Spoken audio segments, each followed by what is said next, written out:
there, guys. I am coming to you from Wilmington, North Carolina, and gosh, I have so much to share about today because some of you know I lived in Asheville for 8 years and I literally sold my house. It closed in August and I moved here in September. So this is actually I moved late August, but the point is that it has been really a traumatic experience looking at all of the places that I used to really enjoy in Asheville just floating away. And there's a couple things I'm going to talk about today, spiritual and okay, I have to address Mickey, all right? Because last time I did a video, it looked so empty behind me. I thought, well, I'll at least put something right here. So that's why he's there. It is kind of right now as well, it's October as I'm recording this. So I've been actually working on a video for you guys, and I've been doing a lot of research, and I love to do everything. All of my research, I write everything down. It's kind of like I come up with the ideas, I write them down, and I've really wanted to do more polish with a lot of the things I say. So I'm going to say a bunch of things about Asheville because I want you guys to know what's going on. I'm also going to talk a little bit about what my next video is going to be about and how it all ties together. So the first thing I want to say is that I've actually gone back and started studying the American Revolution. And I just don't know enough. You know, we kind of know the myths and things like that, but I really didn't understand some of the timeline. So what I want to mention to you all is Pluto, the planet, the most outermost planet, was actually discovered in, I think it was the 1940s. But Pluto makes I want to say full circle, the circumference around the Earth. It takes 248 years to do that. So what does that mean in English? Well, if you look at where we are right now, 248 years ago, Pluto was in the same position. 248 years ago was the American Revolution. So here we are with this same Pluto, right? It was Capricorn Aquarius, and now we're Capricorn Aquarius. Now, why does that become important? Well, Pluto is a generational planet, right? So it takes 24 years to actually move through into the next, if you will, the next sign.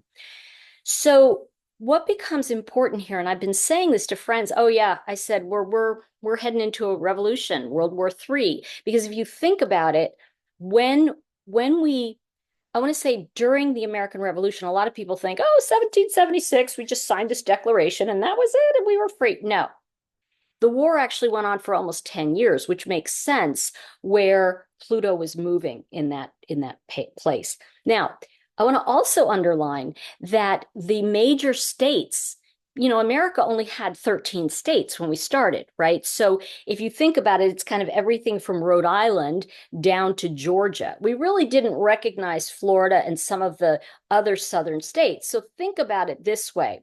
We just had a major storm hit in a place that hasn't had a storm like that. I'm going to use Asheville as an example for over 108 years. The reason I say that is because when I was living in Asheville, I would go into West Asheville quite a bit because there was an old brick building where a lot of courses were taught. Gosh, I got makeup on my hand.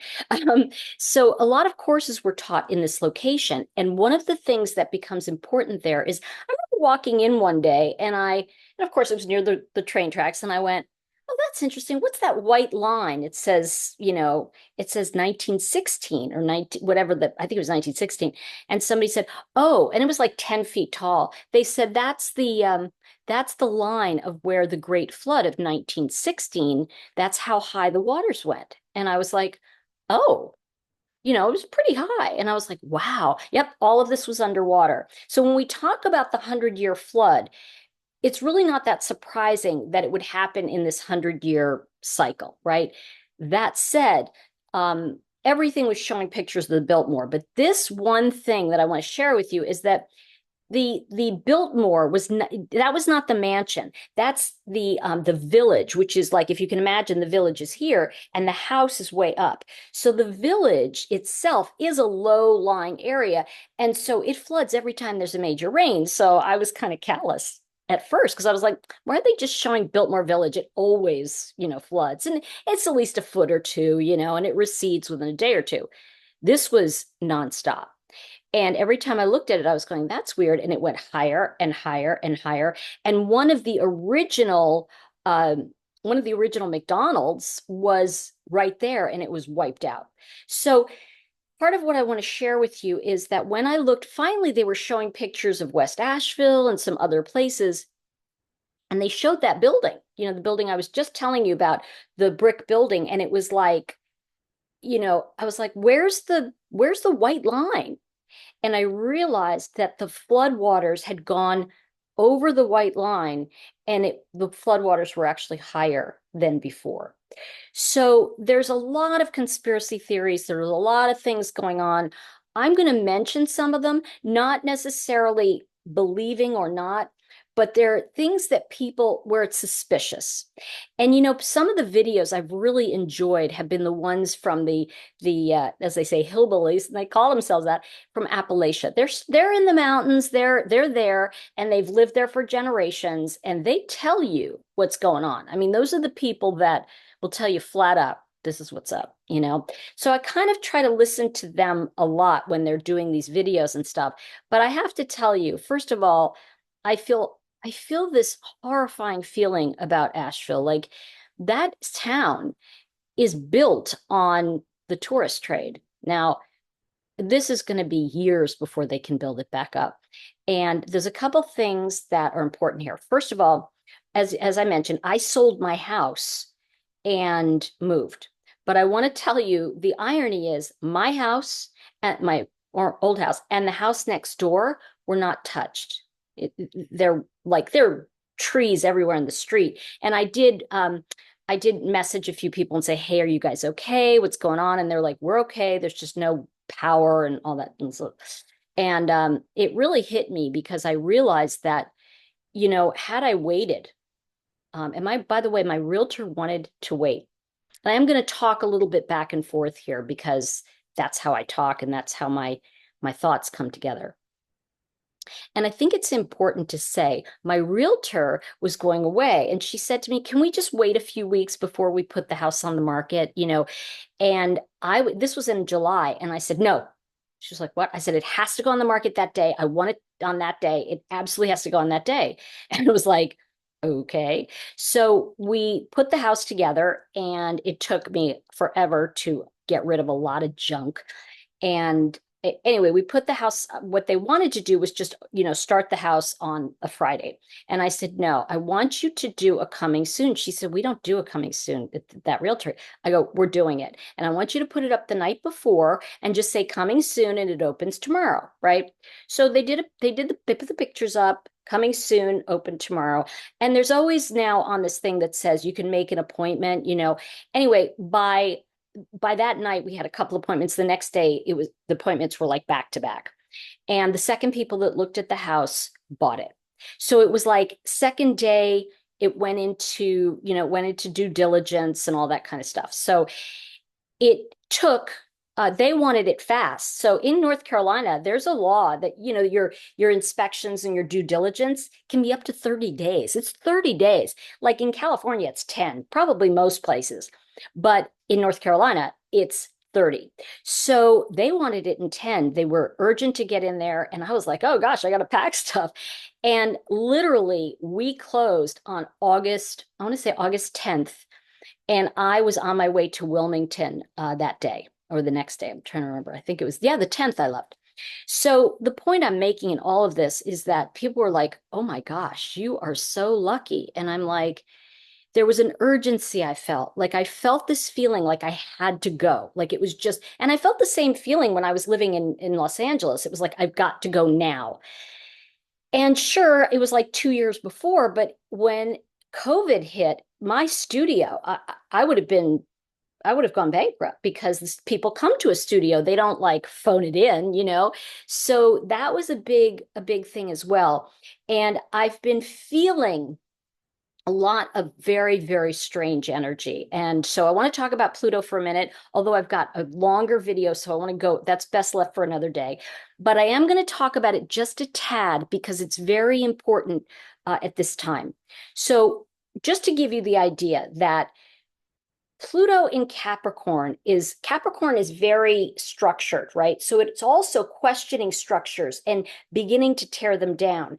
And Aquarius is really kind of building things back up. So it's kind of like this tearing down old ideas and really getting into a new future. And if you will, America, yeah, they won. You know, we won the we won the American Revolution, but guess what?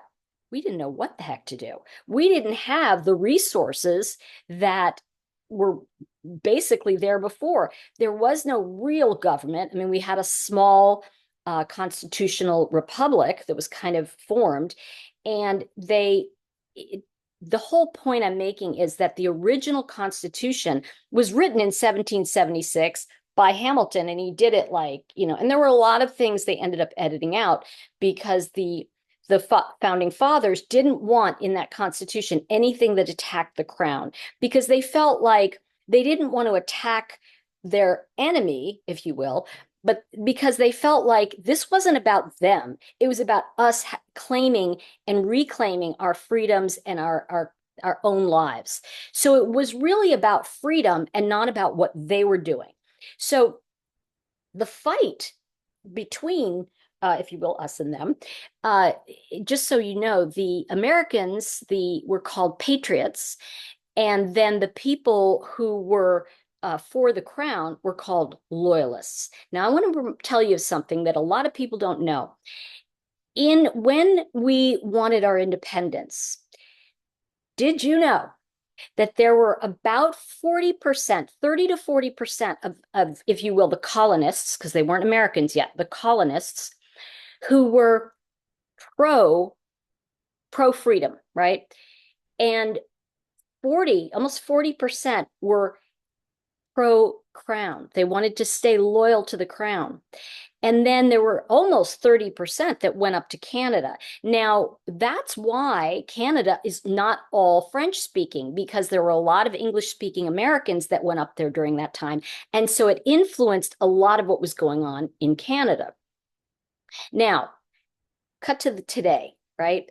So there's a couple things you need to know. First of all, I'm actually taking an improv class. That wasn't what I was going to tell you.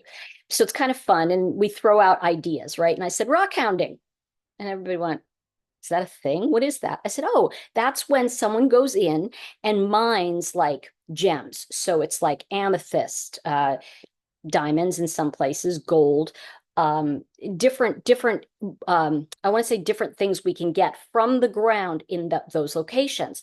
Well, one of the things that a lot of some people have been talking about, but I want to underline this, the Asheville area, okay, that whole area up to Spruce Pine and that whole area is rich in minerals and crystals, and all of that is in the ground there.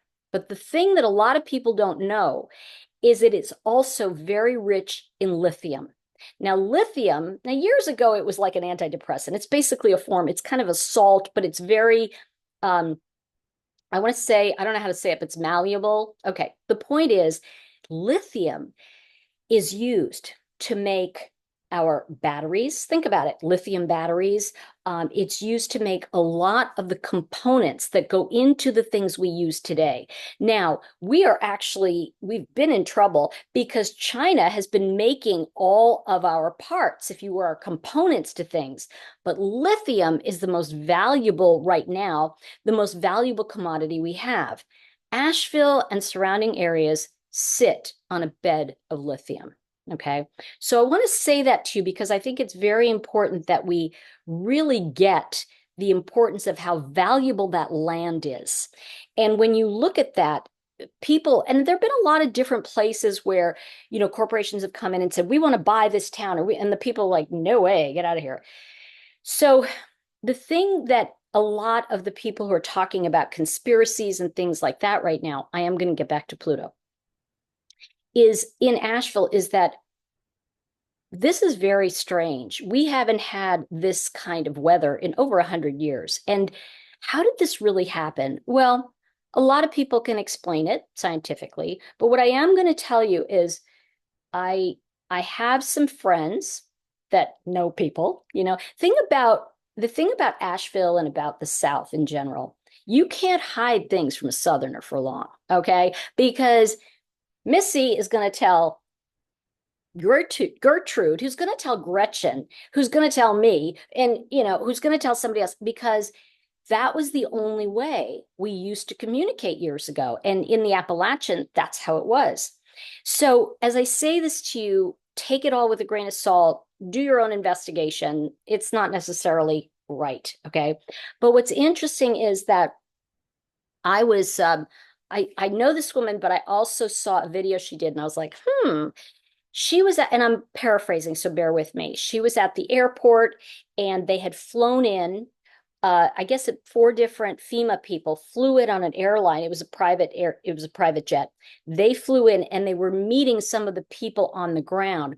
Now she was sitting close by, so she could hear what they were saying, but they were kind of hushed whispers. And there was this basic talk about the FEMA people were like, so like 500 people, 600 people are missing, and somebody, she didn't know who in the group, said, actually, you can add a 0 or 2 to that number. So that was kind of like, what? Now, that's one thing, okay? FEMA really is, federal emergency, whatever. I forget what the whole thing is. But I want you to know, and I'm sure most of you know this, that the DOJ, the Department of Justice, and Homeland Security is really, they're kind of tied together. So FEMA comes out from that budget. Now, FEMA is also aid, right? So in the last 2 years, we've spent, I think it's like 50 billion. It's a lot of money on the people who are crossing the border, giving them, food, shelter, and medical care, the free medical care. So they've been put up in these fancy hotels, some not so fancy, but they've been put up they've been flown into different parts of the country and bussed in. So they have like places they get to live. Now, when I say this, I guess as Mayorkas came out the other day and said, we're not going to be prepared for another, if there is another hurricane. And I'm like, dude, you're not prepared for this one.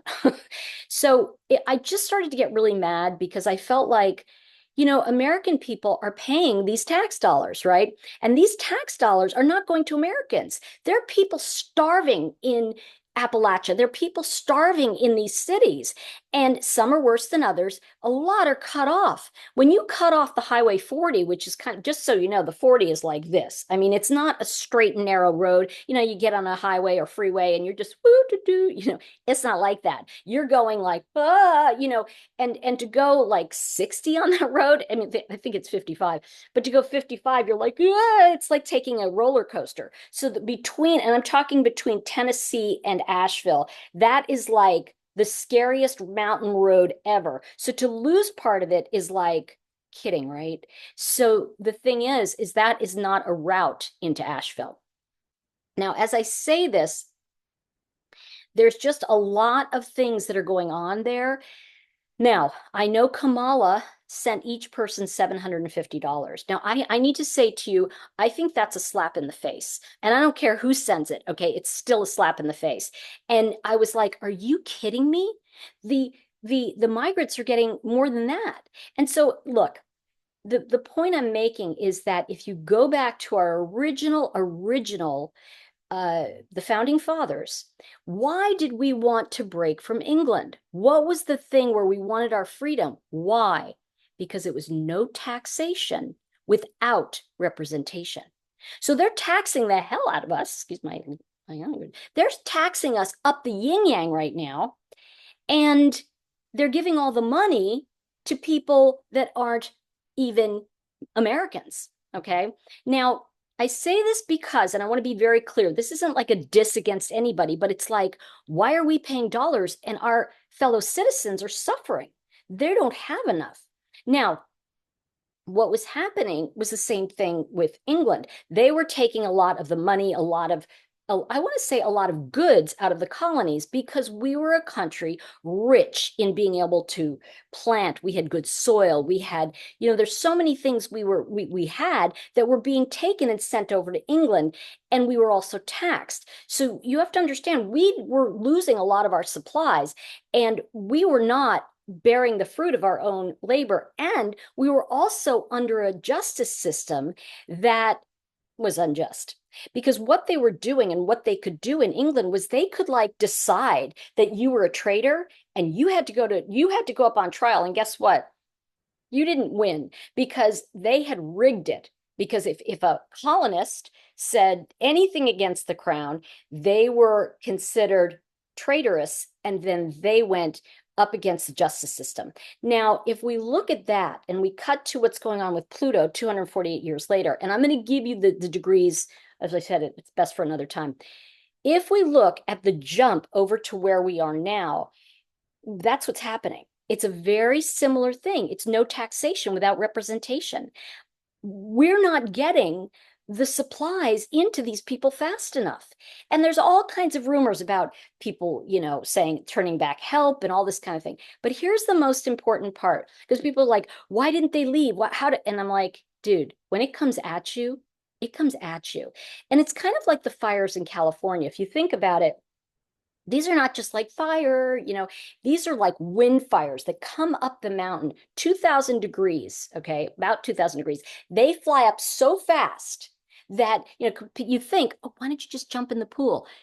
You can't jump in the pool. It's just, you get in the pool, but you can't get out because the air is too hot and your lungs burn. So what I'm saying to you is that it's very easy for us to play, Monday morning quarterback and go, well, they should have done this or they should have done that.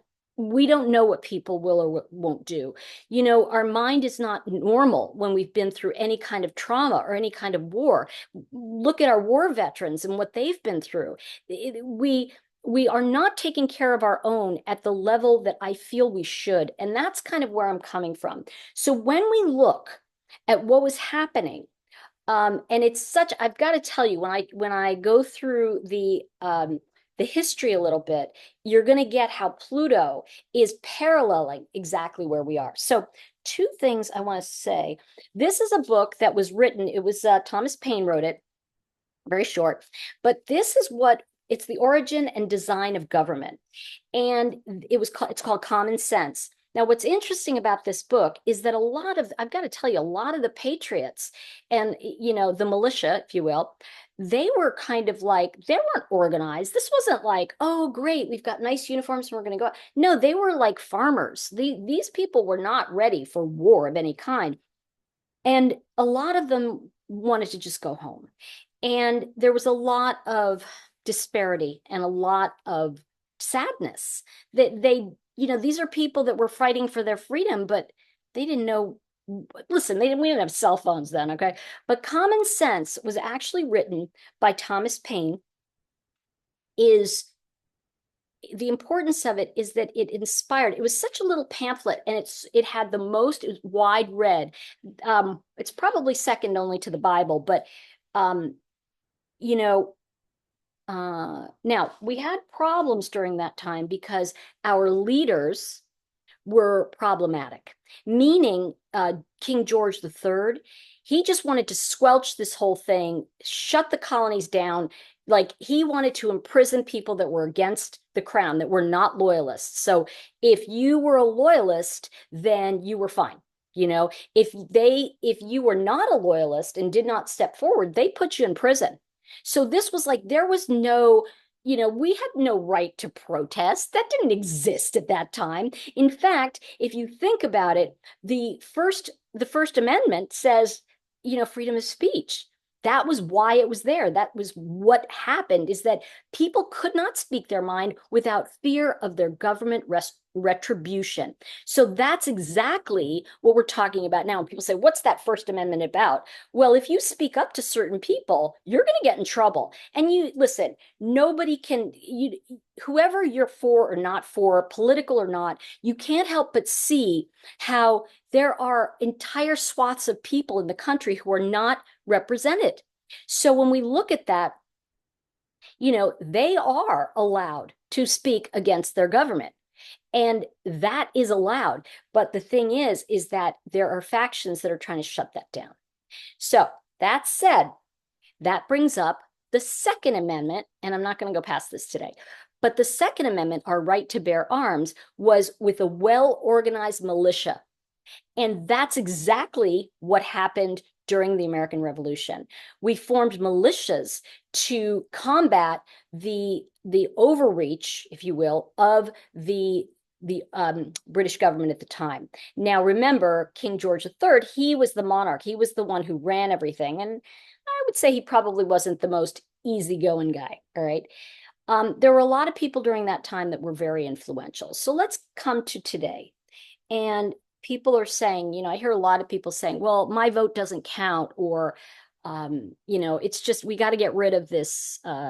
Again, that's part of what I was working on. So I've got two different videos, but so I'm just going to tap on this. We've got to get rid of the Electoral College because it's ruining everything. Well, the thing about the Electoral College, why we must defend it, is because what makes it so valuable is that our founding fathers created, an imperfect society, but what they wanted was that everybody had an equal voice.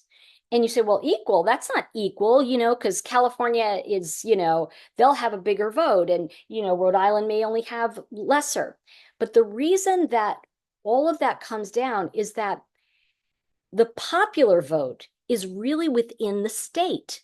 So each state, okay, has their vote, and that means a certain amount of delegates now go to Washington, right? So those delegates, if you will, that's how many, if you will, electoral college votes each state gets. Now that's the way it was set up. It may have shifted a little bit, but overall, that's why California has 45 electoral votes, because that is a big state. So then you can look at, Florida, again, a big state. So what would happen if only California and New York decided, right? Because let's say the popular vote was there, and they, everything on the Northeast and everything in the South, I want to say Northwest, was deciding. Well, that would mean that they were creating the laws for places like Kansas and Wyoming. And those places, may only have 3 electoral votes, but within their state, they vote for what they want and what they need. Now, if we did away with the Electoral College, it would really mean that the popular vote would really go to the states that had more people.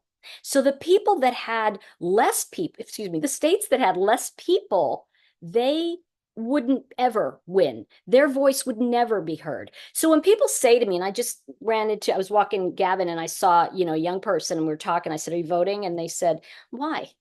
Why? My vote doesn't count. And I said, your vote counts very much. Now people go, especially in the swing states, but this is the point.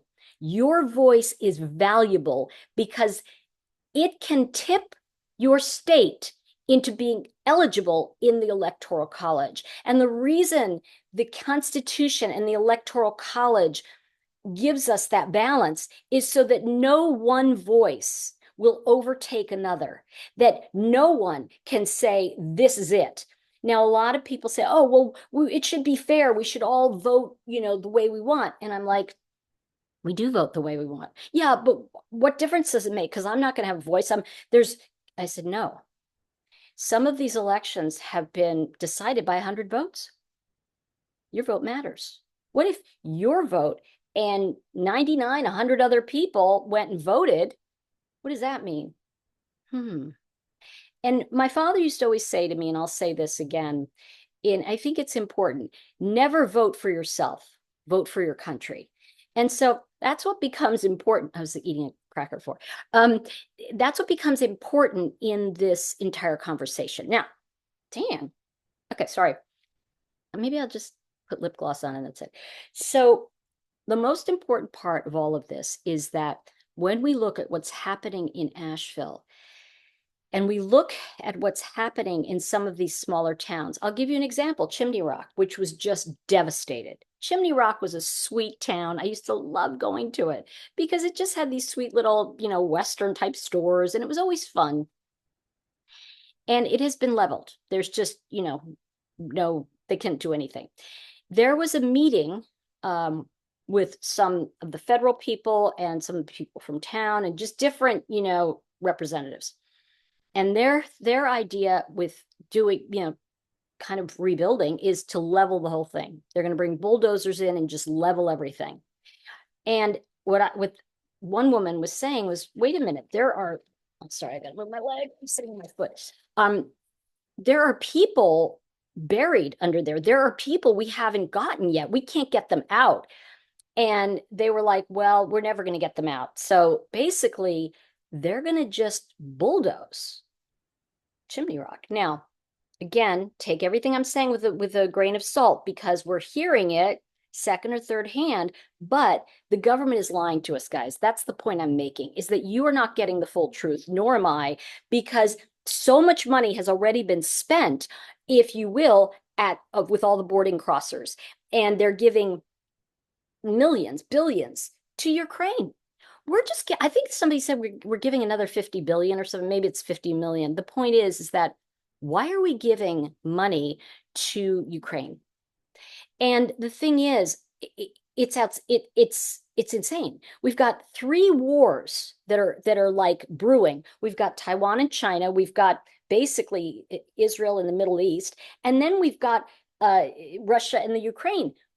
Why are we giving money to other people when right on our own soil, people are in desperate need? And this is where the best of Americans come out. This is the best of people. And I have to tell you, I am so touched every time I see someone, jump in to save a pig or a horse, or three guys they jumped in to help these two people, and it's like, this is just so touching. But I want to say to you, and here's the thing, I gotta move my foot. Okay, the thing that's most important here is that once they bulldoze that, if they do that elsewhere,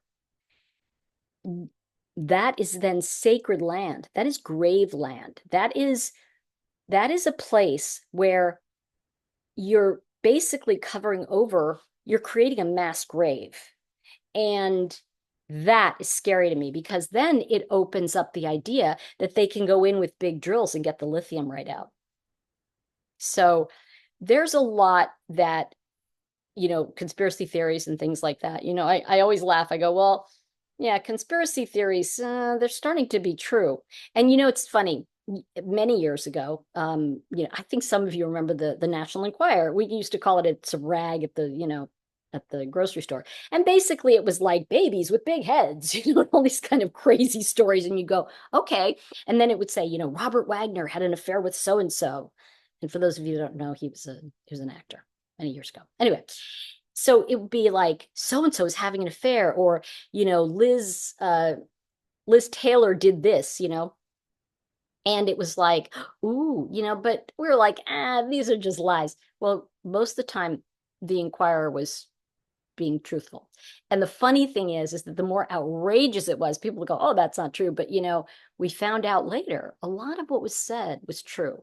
So I think that's what's, if you will, we're seeing more and more and more truths. So I want to mention one thing about Pluto, and then I am going to, spock out on you. But something that is important with Pluto is that Pluto, right before the actual revolution started, if you will, just in that time, Pluto started going retrograde. So it got into Aquarius, and then it started going back, and it went back into Capricorn. Now here, okay, we went into Aquarius, right? And we went into Aquarius, and now I think it was September, it started going retrograde, and it will stay retrograde until about 10 or 15 days after the election, and then they start going forward again. Now, this is important because A retrograde, and a lot of people say, oh, it's when things go crazy. I say a retrograde is a time where we get a chance to redo something and make a different decision. We get to do better than we did before. And I think as I say that, you know, I look at what's happening where we're giving billions and billions and billions of dollars out of our emergency fund. And some of you have heard me say before, you know, give from your excess, not your reserve. And when we see our reserve money going away, that's not good. So the first thing that has to happen, obviously, is which will cut everything is the energy. Once we start getting our own energy and making our own energy, it's going to cut a lot of the costs. And I had somebody say to me, I guess it was last week, it did make me laugh, I have to tell you this. She's a young gal, and she said, well, we need to have all electric cars because, we've got to get out of this fossil fuel. And I'm like, you realize that we use fossil fuel to make electricity right now, right? She just looked at me. I'm like, mm-hmm. So this whole idea that we need to go electric, well, that's great. I believe that we should do that. But I think we need to just have a plan, step by step. What is the 10 or 15-year plan to do that? What are we going to do to make that possible? That's like, being in some kind of like agreement with other people, like, okay, we're going to do something about climate change and we're going to stop polluting. Okay, let's say that. And that's great. But the problem is we're the only ones who are following it. We look at China and Russia and the Middle East, they don't follow it. So what happens is they're digging and drilling for oil, and all of the pollutants from that are still going up in the atmosphere. Does that make it, oh, they're just doing it? No, what happens is we can actually drill safer. But the thing is that I'm not saying it's the right or the wrong thing to do. I'm just saying know the facts, know what's going on, be aware of it. And, I do want to say that my heart goes out to the people of North Carolina, and I'm in North Carolina. I'm also all the way at the coast now. I'm in Wilmington. And, somebody said to me, how strange is it that you moved to the east coast of Wilmington, which is at the beach, and that's where hurricanes happen, and it didn't hit you? And I'm like, shh. So I guess what I'm trying to say is we need to look at the astrological cycles and why our Constitution was put into place, why that matters today. And so many young people are going, oh, it doesn't matter, my voice. And again, I want to say to you, if you're younger, your vote matters, and it's going to make the difference between changing our country and getting our country back and not. So remember that what's most important right now is that we take care of our people and we have the wherewithal to do it. So I want to just say that to you all. I know that, every time you do a video, no matter what it is, you're always risking losing someone, right? Because people, I don't like what she said. But I do want to say that I think it's very important that we understand the cycles, because only then can we understand one of the most important cycles, which is when I tell you things repeat. I'm going to leave you with this. When George Washington was fighting the redcoats with our army, the few men they had, he went to the Congress and said, they are using germ warfare. They're sending over people with smallpox, and it's infecting our troops, and they're getting sick and they're dying. Well, if you look at germ warfare, isn't that what COVID is too? It's like it came in and it wiped us out. Like it really leveled us. It leveled our economic situation. There were a lot of things that went wrong. So as I say this to you, and they're not exactly the same, but I'm talking about history repeating itself. And that's important, because when you see the cycles, you'll know exactly how you're falling into the same patterns. But what if we knew that these were old patterns and we could change the course of our destiny based on recognizing the patterns and really seeing what's going on, listening to people, listening not just to people on the television, but digging deeper into facts, listening to what people are saying and not what people are telling you about what they're saying. Even I today, right? Although, pearls of wisdom. So that's it for now. I hope you all have a really, really wonderful day. And please keep North Carolina and the people of Georgia and South Carolina and all of these towns that we're not naming. Please send them lots of white light, lots of wonderful energy. And I'm going to see you in the next one, I promise, because I'm working on this one about Pluto now. So I'm going to try to find this. Okay. Y'all have a great day. And just remember, what is it saying I used to say? I still say it. Say what you mean what you say, but don't say it mean.